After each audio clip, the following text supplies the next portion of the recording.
ഒഴിപ്പെടേണ്ട സാഹചര്യം ഉണ്ടായതിൽ വിഷമുണ്ട് എന്ന് ഞാൻ പറഞ്ഞല്ലോ. അത്തരം സാഹചര്യം വരാതിരിക്കുന്നതിന് വേണ്ടിയുള്ള പ്രവർത്തനങ്ങൾ ഇതിന്റെ ആദ്യ സമയം മുതൽ തന്നെ കമ്മിറ്റി നടത്തിക്കൊണ്ടിരിക്കുന്നത്. സുന്നി ആദർശക്കാരനായ മകനാലെ ബന്ധപ്പെട്ട ആൾക്കെങ്കിൽ ഈ പ്രയാസമുണ്ടായിരുന്നില്ല. അപ്പൊ അതിന് തയ്യാറായില്ലെന്ന് മാത്രമല്ല, അത് ആവശ്യപ്പെട്ടപ്പോൾ തൃപ്തികരമായ മറുപടി ലഭിക്കാത്തത് കൊണ്ടാണ് ആ ഇമാമിനെ, ജമാഅത്തെ ഇസ്ലാമിക്കാൻ ആദർശ ഉള്ള ആ ഇമാമിനെ തുടർന്ന് നിസ്കരിക്കാൻ കമ്മിറ്റി തയ്യാറാകുന്നത്. അപ്പൊ കമ്മിറ്റി തീരുമാനിച്ചു, അത് തയ്യാറാതിരുന്നപ്പോ കമ്മിറ്റി തീരുമാനിച്ചു അവരുടെ നിസ്കാരം കഴിഞ്ഞതിന് ശേഷം നമ്മുടെ ഉസ്താദിന്റെ ഇമാമത്തിൽ നമുക്ക് വേറെ മൈത്ത് നിസ്കരിക്കാം എന്ന് തീരുമാനിച്ചു. അങ്ങനെ നിസ്കാരം കഴിഞ്ഞ് ആ നിസ്കാരത്തിന് നമ്മുടെ ഉസ്താദിന്റെ നേതൃത്വത്തിൽ മൈത്ത് നിസ്കാരത്തിന് മുരുന്നപ്പോൾ അതിന് തയ്യാറായി മുന്നോട്ട് വന്നപ്പോ ഇനി രണ്ടാമത്തെ നിസ്കാരം വേണ്ട, നിസ്കരിക്കാൻ സമ്മതിക്കില്ല എന്നവർ നിസ്കരിക്കാതിരുന്നു. ഇതാണ് സംഭവിച്ചത്. പക്ഷെ പല രീതിയിൽ നമ്മുടെ നാട്ടിലും മറുനാട്ടിലും പല രീതിയിലാണ് വ്യാഖ്യാനിച്ചുകൊണ്ടിരിക്കുന്നത്. അതിൽ സുന്നത്ത് വൽ ജമാഅത്തിന്റെ വിശ്വാസം അനുസരിച്ച് പ്രവർത്തിക്കുന്നവരാണ് എന്ന് വിശ്വസിക്കുന്ന ആളുകൾ പോലും തെറ്റിദ്ധരിച്ചുകൊണ്ടുള്ള പ്രതികരണങ്ങളാണ് അവർ നടത്തിക്കൊണ്ടിരിക്കുന്നത്. അതുകൊണ്ടൊക്കെയാണ് ഇങ്ങനെ ഒരു രോഗം വിളിച്ചുകൂട്ടാൻ കാരണമായി നിൽക്കുന്നത്. ഇത് ഒഴിവാക്കാൻ ഈ ബന്ധപ്പെട്ട ആളുകൾ വിചാരിക്കുകയാണെങ്കിൽ ഒഴിവാക്കാമായിരുന്നു, അതുണ്ടായില്ല. കമ്മിറ്റിക്ക് നേരെ തന്നെ അങ്ങനെ അഭിപ്രായം ഉണ്ടായിരുന്നെങ്കിൽ ഈ കമ്മിറ്റി അവിടെ പോയി അവർ യാസീൻ ഓതി ദ്വായിരുന്നു, മയ്യത്തിനെ അനുഗമിച്ചു, ഇങ്ങനെയുള്ള കാര്യങ്ങളൊക്കെ ചെയ്തു. ഈ ഇമാമത്തെക്കുള്ള കാര്യം ഈ പ്രശ്നങ്ങളില്ലാതാക്കാൻ ശ്രമിച്ചപ്പോൾ അത് നടക്കാത്ത സാഹചര്യമുണ്ടായത് അവരുടെ ഭാഗത്തുനിന്ന് അനുകൂലമായ ഒരു സാഹചര്യം ഇല്ലാത്തതിന്റെ പേരിലാണ്. അല്ലെങ്കിൽ കമ്മിറ്റിക്ക് ഒരു വിഭാഗീയത, ആശയപരമായ മറ്റുള്ള ഒരു വിഭാഗീയത മനസ്സിൽ വെച്ചുകൊണ്ടുള്ള ഒരു പ്രവർത്തനം ഈ കാര്യത്തിൽ ഉണ്ടായിട്ടില്ല എന്നുള്ള വളരെ വ്യക്തമായും ഇവിടെ പറയാൻ ഞാൻ ആഗ്രഹിക്കുകയാണ്. ഇതാണ് ഇവിടെ സംഭവം. അത് പല രീതിയിൽ തെറ്റിദ്ധരിക്കുകയാണ്. ഈ മയ്യത്ത് നിസ്കരിക്കാൻ തയ്യാറായില്ല. മയ്യത്ത് നിസ്കരിക്കാൻ കമ്മിറ്റിക്കാരും മറ്റുള്ള ആളുകളും മയ്യത്ത് നിസ്കരിക്കാൻ തയ്യാറായില്ല, അത് നിസ്കരിച്ചില്ല എന്ന രീതിയിലാണ് ചില പ്രവർത്തനം. പിന്നെ മറ്റൊന്ന്, സുന്നത്ത് ജമാഅത്തിന്റെ ആളുകൾക്ക് എന്താ, പിന്നെ ഈ മുബ്തദീങ്ങൾപ്പെട്ട ആളുകളെ അവരെ പിന്തുണൂടെ അതിൽ വിഷമമുണ്ടോ, എന്താ ജമാഅത്തെ ഇസ്ലാമിക്കാരും മുജാഹിദൊക്കെ പിന്നെ അവിടെ തുടർന്നൂടെ, അവർ ഇമാമത്ത് നിൽക്കുമ്പോൾ തുടർന്നുകൂടെ, അതിൽ തെറ്റുണ്ടോ എന്ന് ചോദിക്കുന്നവരാണ്. അപ്പൊ ഇതെന്ത് തന്നെയായാലും അതിൽ സുന്നത്ത് വൽ ജമാഅത്തിന്റെ വിശ്വാസ ആശയ പ്രകാരം നമ്മൾ ഈ കമ്മിറ്റി അന്ന് ചെയ്ത ഈ മൈനിസ്കാരത്തിന്റെ കാര്യത്തിൽ ചെയ്ത് ശരിയോ തെറ്റോ എന്ന് പണ്ഡിതന്മാർ അവിടെ പ്രാമാണിക ഗ്രന്ഥങ്ങൾ സുന്നത്തിന്റെയും അതുപോലെ പിന്നെ സഹാബാക്കളുടെയും പ്രവാചകന്റെയൊക്കെ മാതൃകയും ഖുർആന്റെയൊക്കെ അടിസ്ഥാനത്തിൽ അവർ ഇവിടെ പ്രതിപാദിക്കുന്നതാണ്. സുന്നത്ത് ജമാഅത്തിന്റെ നിലപാട് ഇക്കാര്യത്തിലാണ്. ഒരു മുബ്തദീങ്ങളെ നമുക്ക് പിന്തുടരാൻ പറ്റുമോ എന്നുള്ള ഒരു കാര്യങ്ങൾ അതിൽ സുന്നത്ത് ജമാഅത്തിന്റെ ആദർശം അനുസരിച്ച്, വിശ്വാസ പ്രമാണങ്ങൾ അനുസരിച്ച് നമ്മൾ ചെയ്യാൻ പറ്റുമോ ഇല്ലേ എന്നതിനെ സംബന്ധിച്ച് ആധികാരികമായി പണ്ഡിതന്മാർ ഇവിടെ വിധിക്കുന്നതാണ്. മറ്റു ആ വിഷയത്തിലേക്ക് കടക്കാൻ ആഗ്രഹിക്കുന്നില്ല. കാരണം പണ്ഡിതന്മാർ പറയേണ്ട കാര്യമാണ്. എന്നെ സംബന്ധിച്ചിടത്തോളം നല്ലൊരു അന്തരീക്ഷം ഇവിടെ ഉണ്ടാകണം എന്നാണ്. പക്ഷേ അതിന് അനുകൂലമായ സാഹചര്യം ഇവിടെ ഇല്ലാതെ പോയതിൽ ഖേദമുണ്ട്. അതിൽ സുന്നത്ത് വൽ ജമാഅത്തിന്റെ വിശ്വാസ ആശയം അനുസരിച്ച് മാത്രമേ ഈ മഹല്ല് കമ്മിറ്റിയിലും മഹല്ല് പള്ളിയിലൊക്കെ നടത്തുകയുള്ളൂ. ആ കാര്യത്തിൽ യാതൊരു സംശയമില്ല. അപ്പൊ അത് തെറ്റോ ശരിയോ എന്നുള്ളത് പ്രാമാണികമായ ഖുർആന്റെയും ഹദീസിന്റെയും അതുപോലെ തന്നെ സഹാബിമാരുടെയൊക്കെ പാരമ്പര്യം ഒക്കെ അനുസരിച്ച് അതിലൊക്കെ എന്താ പറയുന്നത് അനുസരിച്ചുള്ള കാര്യങ്ങൾ ഇവിടെ പണ്ഡിതന്മാർ പറയും. ആ കാര്യത്തിലേക്ക് നിങ്ങളുടെ ശ്രദ്ധ ക്ഷണിക്കുകയാണ്. മറ്റു വിഷയത്തിലേക്കൊന്നും ഞാൻ കടക്കാൻ ആഗ്രഹിക്കുന്നു. അതൊക്കെ അവര് പറയേണ്ട വിഷയമാണ്. അപ്പൊ പലർക്കും സംശയം പറഞ്ഞതുപോലെ മുജാഹിദിനെ തുടരാൻ പറ്റുമോ, ജമാഅത്ത് ഇസ്ലാമിക്കാരെ തുടരാൻ പറ്റുമെന്ന് പ്രയാസമുണ്ടോ എന്നുള്ള അഭിപ്രായങ്ങളുണ്ടല്ലോ. അത് പറ്റുമോ ഇല്ലേ എന്നുള്ളതാണ് കാര്യമായി നമുക്ക് ഇതിൽ നിന്ന് മനസ്സിലാക്കേണ്ടത്. അതിന് ബഹുമാനായ കുഞ്ഞുട്ടി മുസ്ലിയാര് അതുപോലെ തന്നെ നമ്മളെ മുദ്രസി കരീം ഫൈസിന്റെ ഒക്കെ പുറമെ സുന്നി കേരളത്തിന്റെ അനുഗ്രഹീത പ്രഭാഷകൻ ബഹുമാനപ്പെട്ട അബ്ദുൽ ഫൈസി അമ്പലക്കടവ് അവരൊക്കെ ആ കാര്യം ഇവിടെ വിശദീകരിക്കുന്നതാണ്. അവരൊക്കെ അബ്ദുൽ ഫൈസി അമ്പലക്കടവിടെ എത്തിയിട്ടുണ്ട്. അദ്ദേഹം സ്റ്റേജിൽ ഇപ്പോൾ എത്തും. അതുപോലെ നമ്മളെ ഉസ്താദ് എത്തും. അവരൊക്കെ ആ കാര്യങ്ങൾ ഇവിടെ സവിസ്തരം പ്രതിപാദിക്കുന്നു. പ്രതിപാദിക്കുന്നതാണ്. അപ്പൊ അതൊക്കെ കേട്ട് സുന്നത്ത് ജമാഅത്തിന്റെ ആശയങ്ങളതാണ് അതിന്റെ ഇന്ന രീതിയിലേ പ്രവർത്തിക്കാൻ പറ്റുള്ളൂ എന്നുള്ള അവർ പറഞ്ഞ കാര്യങ്ങളൊക്കെ മനസ്സിലാക്കി തെറ്റിദ്ധാരങ്ങൾ നീക്കി നല്ലൊരു അന്തരീക്ഷം ആശയപരമായ പ്രാത്യങ്ങളൊക്കെ ഉണ്ടെങ്കിലും പൊതുജീവിതത്തിൽ സാമൂഹ്യ ജീവിതത്തിൽ ഒറ്റക്കെട്ട ഐക്യത്തോടെ പ്രവർത്തിക്കാനുള്ള സാഹചര്യം ഉണ്ടാകണമെന്നുള്ള വിനീതമായി അപേക്ഷയുണ്ട്. ഞാൻ എന്റെ കടമയിലേക്ക് കടക്കുകയാണ്. ഈ സുന്നി ആദ്രസ വിശദീകരണ യോഗത്തിൽ അധ്യക്ഷം വഹിക്കുന്ന ബഹുമാനപ്പെട്ട കുഞ്ഞുട്ടി മുസ്ലിയാർ അവരാണ്. അദ്ദേഹത്തെ ഞാൻ ആദരപൂർവ്വം സ്വാഗതം ചെയ്യുകയാണ്.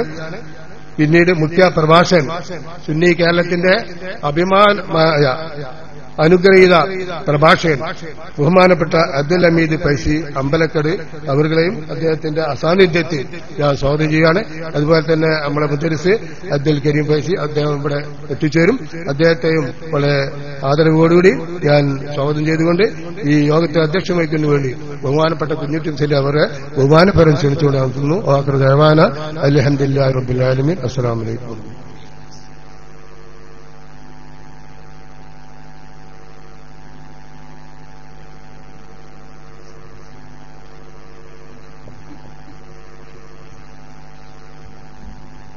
ക്ഷമിക്കണം, ഉദ്ഘാടകരാണ് അധ്യക്ഷൻ എ പി അബ്ദുൽ കരീം ഫൈസി. നേരത്തെ അങ്ങനെയാണ് പറഞ്ഞത്. അപ്പോൾ അത് എഴുതിക്കുന്ന നേരം മറിച്ച് അപ്പൊ ഈ യോഗം ഔപചാരികമായ ഉദ്ഘാടനം ചെയ്തതിനു വേണ്ടി ആദരണീയായ കുഞ്ഞുട്ടി മുസ്ലിയാർ ബഹുമാനപരം ശ്രമിച്ചു നിൽക്കുന്നു. ബഹുമാനപ്പെട്ട ഉസ്താദുമാരെ, സിറാജുൽ ഇസ്ലാം സംഘം അംഗങ്ങളെ, നാട്ടുകാരെ, സഹോദര സഹോദരിമാരെ, അസ്സലാമു അലൈക്കും. أعوذ بالله من الشيطان الرجيم بسم الله الرحمن الرحيم الحمد لله والصلاة والسلام على رسول الله وعلى آله وصحبه الفائزين بالجنة. قال رسول الله صلى الله عليه وسلم إنما الأعمال بالنيات وإنما لكل امرئ ما نوى إلى آخر الحديث. ബഹുമാനപ്പെട്ട മുഅ്മിനീങ്ങളെ, മുഅ്മിനാത്തുകളെ, സ്വാഗത പ്രസംഗത്തിൽ പറഞ്ഞതുപോലെ തന്നെ ഇങ്ങനെ ഒരു സംഗമം ഉണ്ടാക്കി തീർക്കേണ്ടതിന്റെ അനിവാര്യത നമുക്കെല്ലാവർക്കും അറിയാം. നമ്മുടെ ഈ മഹല്ല് സിറാജുൽ ഇസ്ലാം സംഘം എന്ന ഈ സംഘടനയ്ക്ക് തന്നെ 90 വർഷമായിട്ടുണ്ട്. ഈ സംഘടന 926 രജിസ്റ്റർ ചെയ്തതാണ്. ബഹുമാനപ്പെട്ട സമസ്ത കേരള ജംഇയ്യത്തുൽ ഉലമായുടെ ആ സംഘടനക്കും തന്നെ രജിസ്റ്റർ അടിസ്ഥാനത്തിൽ 90-ാം വാർഷികം വരുന്നു. അതിനു മുമ്പ് മമ്പുറം സയ്യിദ് അലവി തങ്ങൾ അവർകൾ ഖദ്ദസല്ലാഹു സിറഹുൽ അസീസ് തറക്കല്ലിടട്ട പള്ളിയാണ് നമ്മുടെ പള്ളി. ഈ രീതിയിൽ പൂർവീകന്മാരായിട്ട് തന്നെ നമ്മുടെ ഈ മഹല്ല് അഹ്ലുസുന്നത്ത് വൽ ജമാഅത്തിന്റെ വിശ്വാസാദർശപ്രകാരം ജീവിക്കുന്ന മഹല്ലാണ്. ഇതിൽ ആർക്കും ഒരു സംശയവുമില്ല.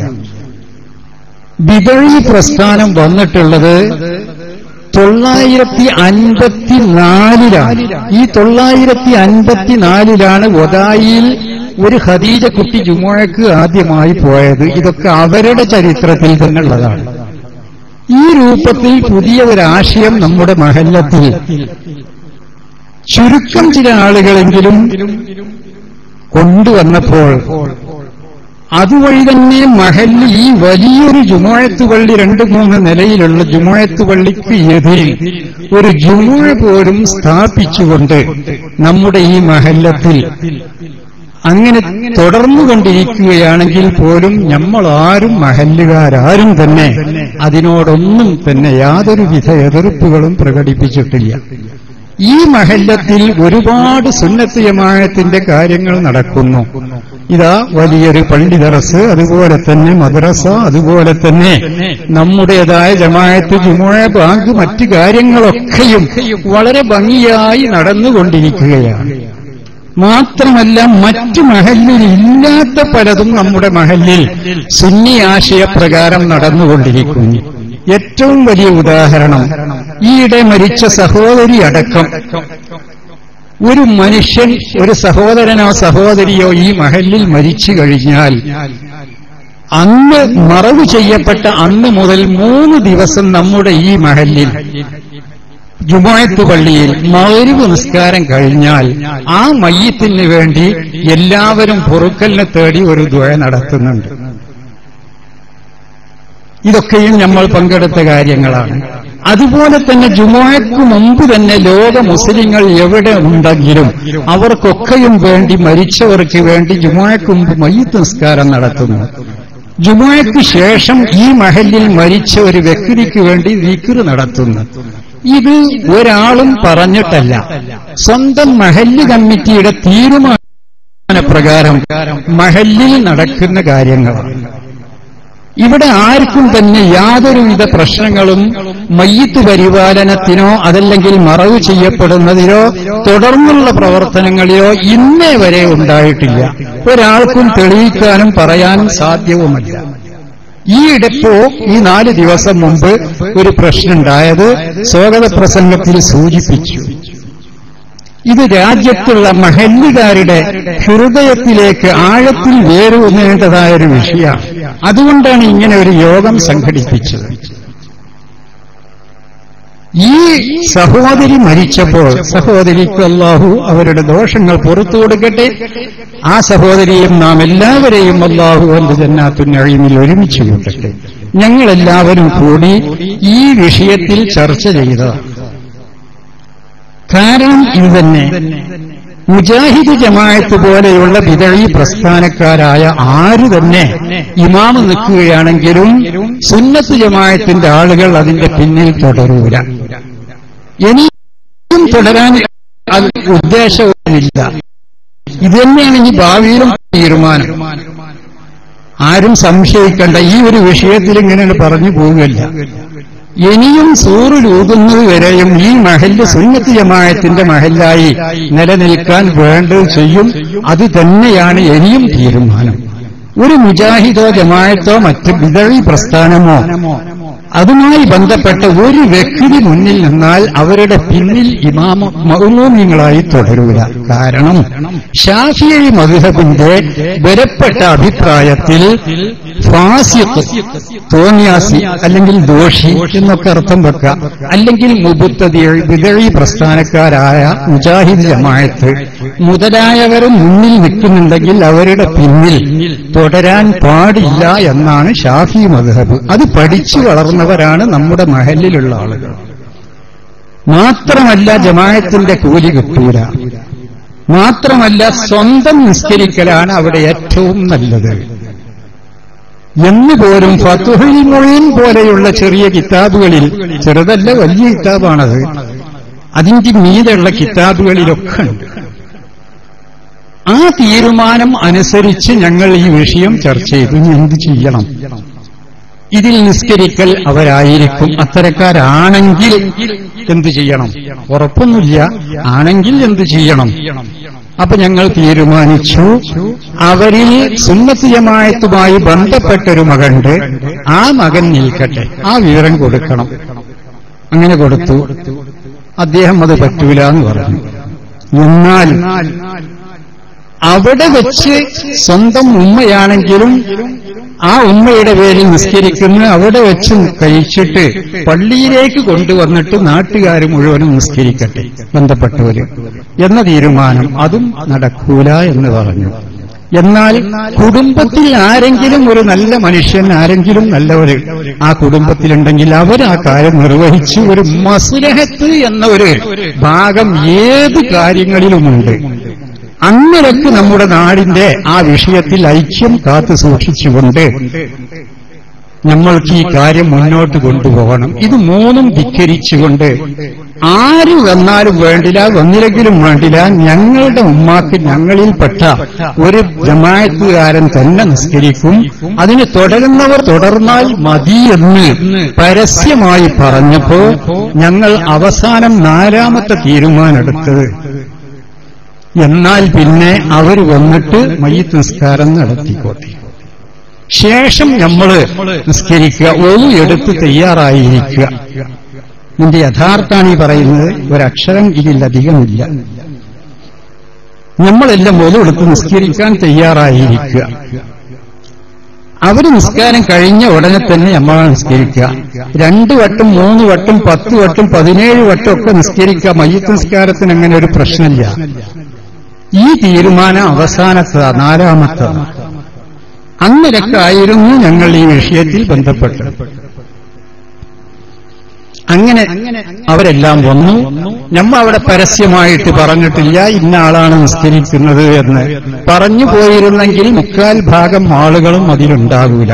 മാത്രമല്ല അത് പ്രശ്നമാണ്. അപ്പൊ നമ്മളൊന്നും മുണ്ടിയിട്ടില്ല. അറിഞ്ഞവർ അതിൽ നിന്ന് പിന്മാറി നിന്നു. ഉള്ള സത്യം തുറന്നു പറയണം. നാട്ടുകാരെ ബോധ്യപ്പെടുത്താനാണപ്പോ ഈ കമ്മിറ്റി ഈ യോഗം വിളിച്ചിട്ടുള്ളത്. അങ്ങനെ നിന്നു. അവസാനം മയ്യിത്ത് നിസ്കാരം കഴിഞ്ഞപ്പോ സ്വന്തം മകൻ പോലും പറഞ്ഞു ഇനി എന്റെ ഉമ്മാന്റെ പേരിൽ നിസ്കരിക്കണ്ട. ഒരു മകൻ ഇനി 2ാമൊരു നിസ്കാരം അവിടെ ആവശ്യമില്ല. അപ്പൊ ഞങ്ങളാരും പോയില്ല. പോയി അവിടെ എത്തിയിരുന്നു ഉള്ളിലേക്ക്. അപ്പൊ അതിനിടയിൽ ആരൊക്കെയോ വിളിച്ചു പറയുന്നുണ്ട് ആര് നിസ്കരിക്കണം എന്ന്. പക്ഷെ മറ്റൊരു വിഭാഗം നിസ്കരിക്കണ്ട, ഉമ്മാക്ക് അത്ര മതി എന്നുള്ള രീതിയിൽ. പിന്നെ നമ്മൾ എന്ത് നിർബന്ധിക്കുന്നു? ആ നിലക്ക് നിസ്കരിച്ചില്ല. ഇതാണ് സത്യം.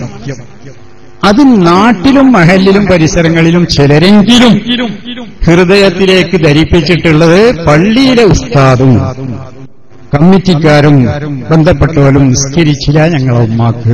നിസ്കരിച്ചില്ല എന്നല്ല അവിടെ പറയേണ്ടത്, നിസ്കരിക്കാൻ ഞങ്ങൾ അനുവദിച്ചില്ല എന്നാ പറയേണ്ടത്. അങ്ങനെയാണ് അതിന്റെ യഥാർത്ഥം. നിസ്കരിക്കാൻ ഞങ്ങളൊക്കെ തയ്യാറായി നിന്നതാണ്, പക്ഷെ അനുവദിച്ചില്ല.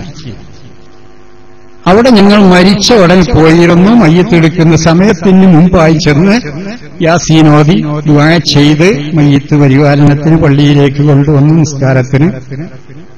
പിന്നീട് ഈ 3 ദിവസം നേരത്തെ പറഞ്ഞ ദുആ മഗ്‌രിബ് നിസ്കാരം കഴിഞ്ഞ് ഞങ്ങൾ നിർവഹിച്ചിട്ടുണ്ട് മഹല്ല് കമ്മിറ്റി അടിസ്ഥാനത്തിൽ.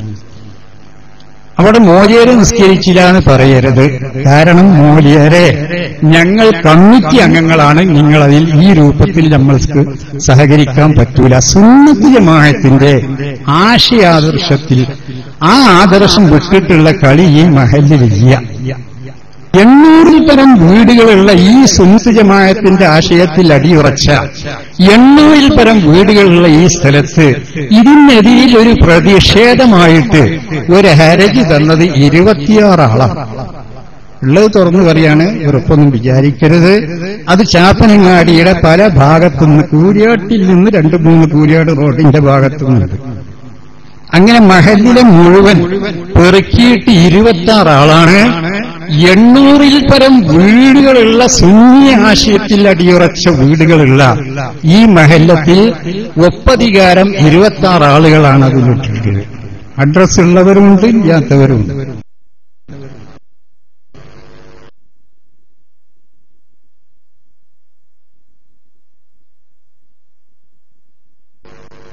ഇവിടെ ഇങ്ങനെ ഒരു സംഭവം നടന്നതോടുകൂടി ഇവിടെ തകരാറാകും, ആകപ്പാടവിടെ അട്ടിമറിയും എന്നൊന്നും ആ സുന്നത്ത് ജമാഅത്തിന്റെ ആദർശത്തിൽ അടിയുറച്ചു നിൽക്കുന്നവരാണ്. ഇതിൽ ഒരു ചെറിയ ഈ ബിദഈ പ്രസ്ഥാനക്കാരിൽ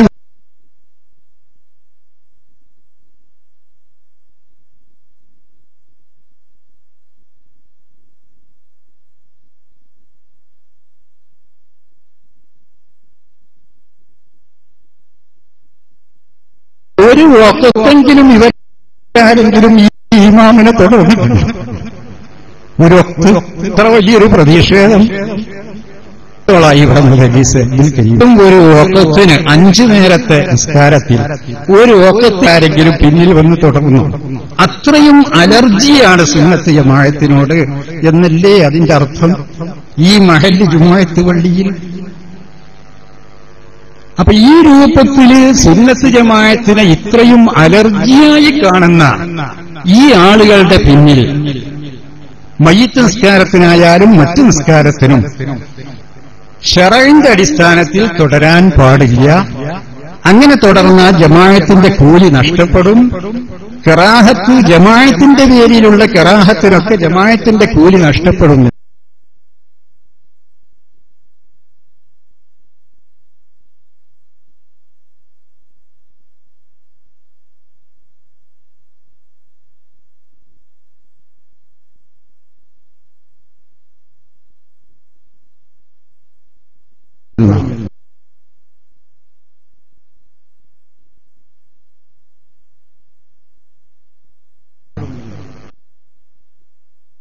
മാത്രല്ല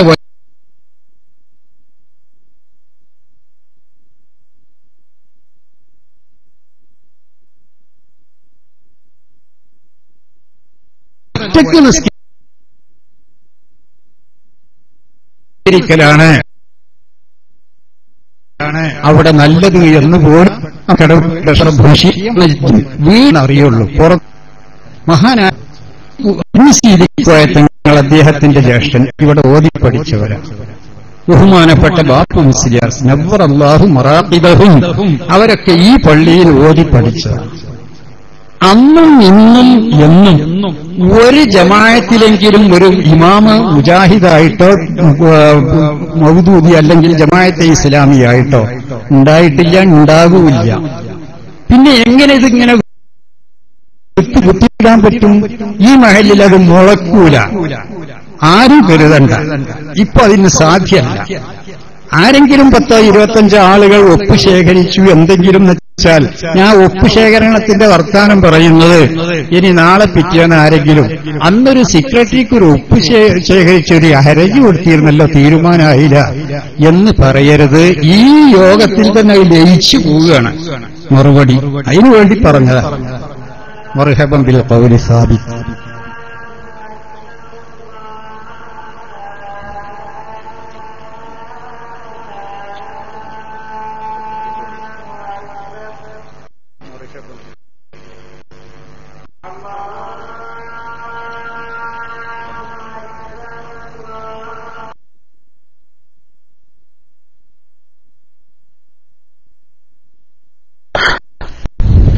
السلام عليكم ورحمة الله وبركاته. الحمد لله رب العالمين. اللهم صل على سيدنا محمد وعلى آل سيدنا محمد. കേൾക്കുന്നുണ്ടല്ലോ ശബ്ദം? എന്തൊക്കെ പ്രശ്നങ്ങളുണ്ട്, എന്റെ നെറ്റിന് ഇവിടെയും പ്രശ്നങ്ങളുണ്ട്. അൽഹംദുലില്ലാഹ്. ഏതായിരുന്നാലും നമ്മൾ കാത്തിരുന്ന ചാപ്പനങ്ങാടിയിൽ നിന്നുള്ള ലൈവ് അൽഹംദുലില്ലാഹ് എത്തിയിട്ടുണ്ട്. ചെറിയ കട്ടുകളുണ്ടോ എന്ന് തോന്നുന്നുണ്ട് ആദ്യ സമയങ്ങളിലൊക്കെ. ഏതായിരുന്നാലും ഇൻഷാ അല്ലാഹ് ക്ലിയർ ആയിട്ട് നമുക്ക് കിട്ടട്ടെ എന്ന് നമുക്ക് പ്രതീക്ഷിക്കാം, ദുആ ചെയ്യാം. ഏതായിരുന്നാലും ബഹുമാനപ്പെട്ട ഹമീദ് ഫൈസി ഉസ്താദ് അല്പസമയത്തിനകം തന്നെ സംസാരിക്കും. പരമാവധി ആളുകളെ ക്ലാസ് റൂമിലേക്ക് ഇൻവൈറ്റ് ചെയ്ത് എത്തിക്കുക. നമ്മുടെ ആളുകളെ കരയുടെ കേൾക്കുന്ന ആളുകളും ആകാംക്ഷയോടെ കാത്തിരിക്കുന്ന ഒരുപാട് ആളുകളുണ്ട്. പല ആളുകളും എന്നെ വിളിച്ചറിയിച്ചിട്ടുണ്ട്, ഇന്ന് പലരും ചോദിച്ചിട്ടുണ്ട് ലൈവ് എപ്പോഴാണ് എന്നൊക്കെ പറഞ്ഞ് പല ആളുകളും ക്ലാസ് റൂമിലും ഉണ്ട് ഇൻഷാ അല്ലാഹ്. അതുപോലെ തന്നെ നമ്മുടെ കോൺടാക്ട് ലിസ്റ്റിലുള്ള ആളുകളൊക്കെ പരമാവധി ആളുകളെ ഇൻവൈറ്റ് ചെയ്ത് എത്തിക്കുക.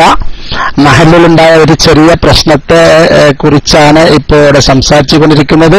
ഏതായിരുന്നാലും ഈ വിഷയത്തിൽ ഒരുപാട് നാടുകളിൽ പല ആളുകളും ഇതേ വിഷയം തന്നെ പറയുകയുണ്ടായി.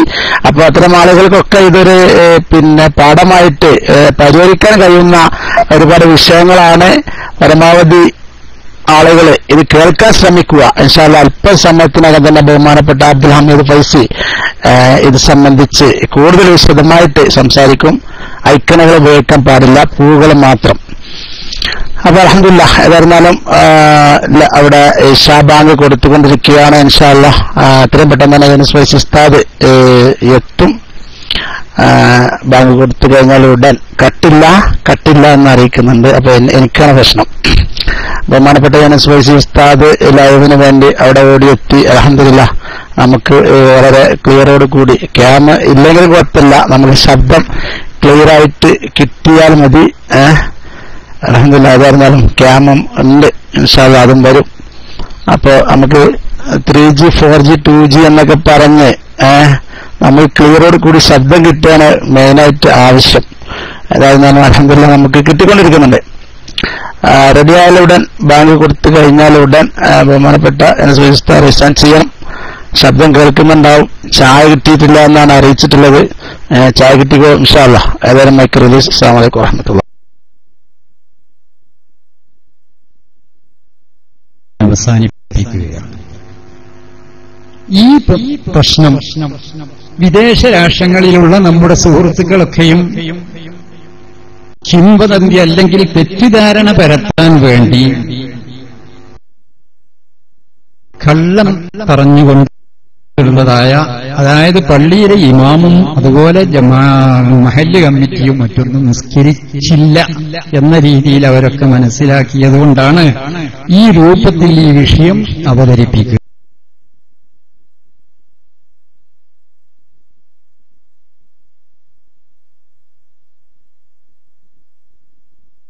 മറ്റു വിഷയം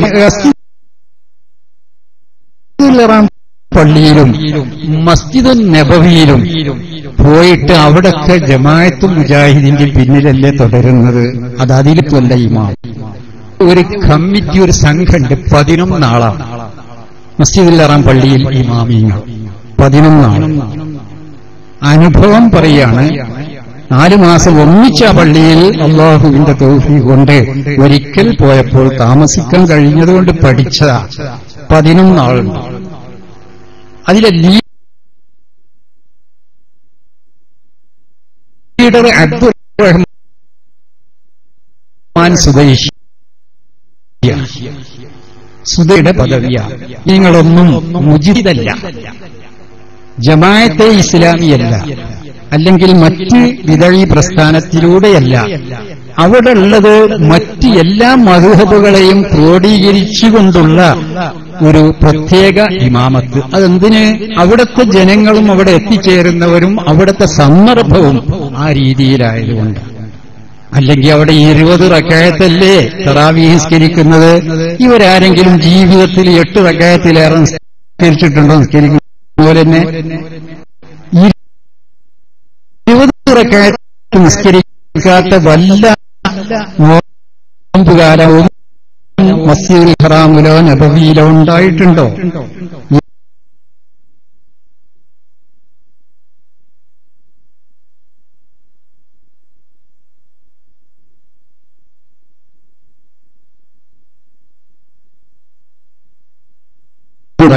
ഒരു സംഖ്യല്ല. അവിടെ ഈ പ്രസ്ഥാനം മുൽപ്പോടെ വിവരിക്കുന്നില്ല. അതിന് വേണ്ടി ഗുണമായി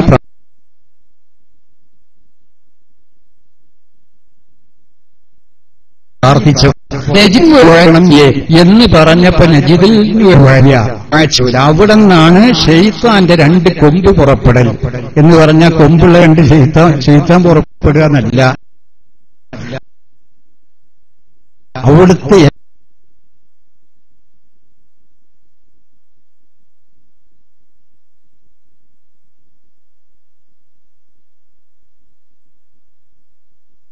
എല്ലാവിധ ആഫത്തും മുസീബത്തും നജിദിൽ നിന്ന് ഉത്ഭവിക്കുന്നത്. നജിദ് എന്ന് പറഞ്ഞ റിയാ. അത് വിനേഹബന്ധത്തിലേക്ക് ഇത് വാസ്തവോ നമ്മളവിടെ വെച്ച് പറയാനും പറ്റാ. അതൊരു പ്രശ്നമാവണ്ട. ഞങ്ങളൊക്കെ മസ്ലഹത്തിന്റെ ഭാഗമാണ് സ്വീകരിച്ചിട്ടുള്ളത്. മഹല്ല് കമ്മിറ്റി എല്ലാ രംഗത്തും കുഴപ്പത്തിന്റെ ഭാഗമില്ല. പക്ഷെ ഒന്ന് ചെയ്യായിരുന്നു എന്ന് ഈ സന്ദർഭത്തിൽ സാന്ദർഭികമായി പറയുകയാണ്. അവിടെ ബന്ധപ്പെട്ട ആളുകൾ ഒന്നാമത് നിസ്കരിച്ചപ്പോ ഇവിടെ മുത്തഅല്ലിമീങ്ങൾ, കമ്മിറ്റി അംഗങ്ങൾ, ഉസ്താദ് മുതലായ ഒരുപാട് ആളുകൾ അതിന്റെ പിന്നിൽ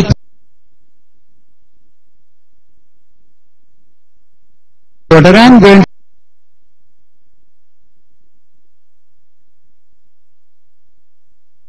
ോ നിസ്കരിക്കണം, മയ്യിത്ത് എടുക്കല്ലി, അവരങ്ങ് തയ്യാറായിരിക്കുകയാണ്. ഒരു വാക്ക് പറഞ്ഞിരുന്നെങ്കിൽ ഈ പ്രശ്നം തന്നെ അവിടെ ഉണ്ടാകും. ആ ഒരു തന്റെ ഉണ്ടായ ഖേദിക്കും. അവരിൽ ഒരു വ്യക്തി ഉണ്ടാക്കി. ഇതിനകത്ത് ഒറ്റയ്ക്കുള്ള മഹല്ല് സുന്നത്ത് ജമാഅത്തിന്റെ ആശയാദർശത്തിന് പോകുള്ളൂ. യാതൊരു മാറ്റം അതിന് വരൂല. പണ്ട് ചെറുശ്ശേരി സയ്യിദ് മുസ്ലിയാർ തൊവ്വലല്ലാഹു അൻഹു അദ്ദേഹം പറഞ്ഞു, ഇനിയെന്ത് എന്ന് ചോദിച്ചാൽ സമസ്തന്റെ വരക്കൽ മുല്ലക്കോയ തങ്ങൾ മുതലായവർ പോന്ന ആ വഴി തന്നെ, വേറെന്താ ഒരു മാറ്റമില്ല. അതന്നെ ഈ മഹല്ലിലും ഇനിയും തുടരും, ഈ രൂപത്തിൽ തന്നെ തുടരും. ഒരു വിദഴി പ്രസ്ഥാനക്കാരുടെയും പിന്നിൽ ഈ മഹല്ല് ജുമുഅത്ത് പള്ളിയിൽ വെച്ചോ മറ്റോ ബന്ധപ്പെട്ട ആളുകൾ ഈ മൗലൂനീങ്ങളായി നിസ്കരിക്കൂല. തീർത്തും ഈ യോഗത്തിൽ പറയുകയാണ്. ഇനിയൊരു മാറ്റമില്ലതിന്. അങ്ങനെ ആരുമില്ല. ഇവിടെ ഒരു പ്രശ്നം ഉണ്ടായിട്ടില്ല. മഹല്ലിന്റെ ഐക്യത്തിലൊരു കേടുണ്ടായിട്ടില്ല. ഇവിടെ 2 ജുമുഅ ഉണ്ടായി.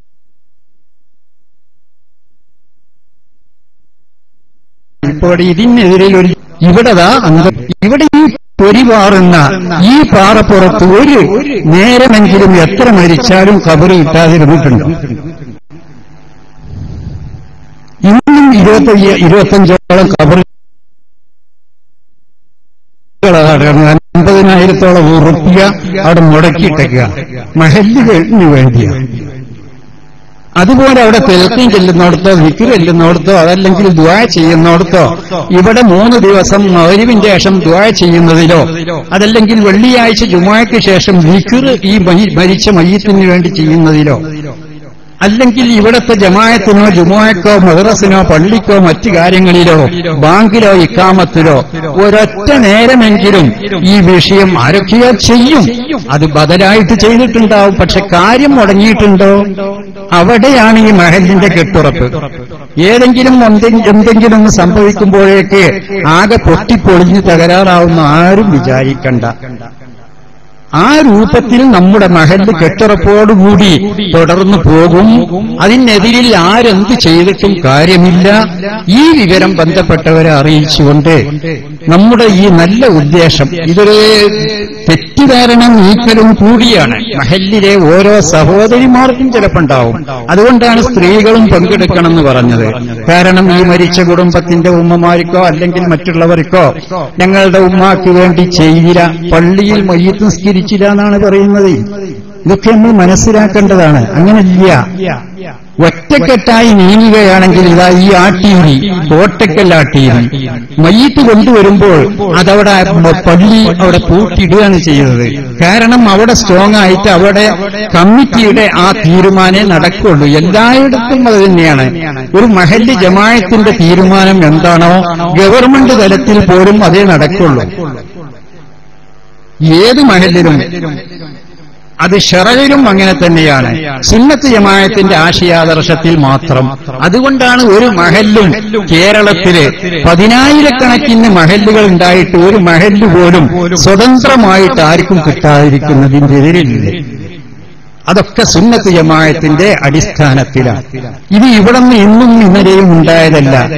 ഈ സിറാജുൽ ഇസ്ലാം സംഘം രജിസ്റ്റർ കഴിഞ്ഞ് 90 വർഷമായി. ബഹുമാനപ്പെട്ട സമസ്ത കേരള ജംഇയ്യത്തുൽ ഉലമയുടെയും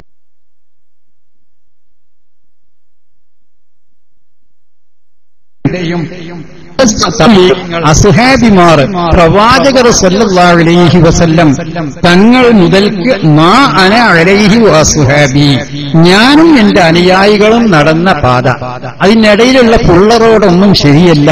നിബിതങ്ങൾ വരച്ച് കാണിച്ചു കൊടുത്തിട്ടുണ്ട്. ആ പാത ഏതാണ്? അതാണ് ഈ മഹല്ല് തുടരുക, ഭാവിയിലും തുടരുക. അതിനെതിരിൽ ആരെന്ത് പറഞ്ഞിട്ടും കാര്യമില്ല എന്നുകൂടി ഓർമ്മിപ്പിച്ചുകൊണ്ട് റബ്ബ് സുബ്ഹാനഹു വ തആല നമ്മുടെ ഈ നല്ല ഉദ്ദേശത്തിൽ എത്തിച്ചേർന്ന നമ്മുടേതായ ഈ പ്രവർത്തനം അല്ലാഹു സ്വാലിഹായ അമലായി സ്വീകരിക്കട്ടെ. വിദേശത്ത് ജോലി ചെയ്യുന്ന സുഹൃത്തുക്കൾ ധാരാളം ഇത്തരം പരിപാടി മഹല്ലിലേക്ക് എപ്പോഴും നോക്കിക്കൊണ്ടിരിക്കുകയാണ്. അവർ അവിടെയാണെങ്കിലും മാനസികമായി മഹല്ലുമായി അവർ ബന്ധപ്പെടുന്നു. അവരുടെ നമ്മുടെയും ജോലികളിലൊക്കെ ഇസ്ലാം വൽ മുസ്ലിമീൻ വഅദില്ല ശിർക്ക് വൽ മുശ്രിക്കീൻ